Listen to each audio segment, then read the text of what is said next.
أما بالنسبة لمولدي سبحان الله كنت ناسي هذا الأمر، زوجتي العزيزة ذكرتني بهذا الأمر. أهلا وسهلا.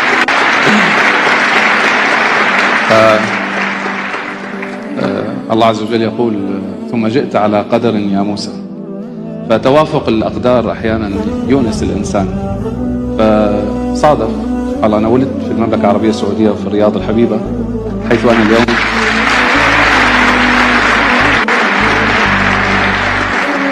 ولدت في الرياض الحبيبة في مثل هذا اليوم من عام 1982، واليوم أنا في ضيافة سمو ولي العهد أيضا.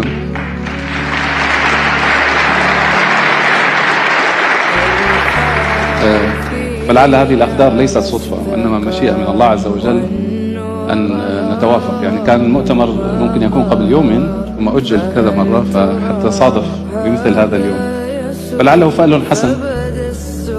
شكرا فخامة الرئيس لك على هذا الخطاب، شكرا جزيلا لك، شكرا سمو الأمير.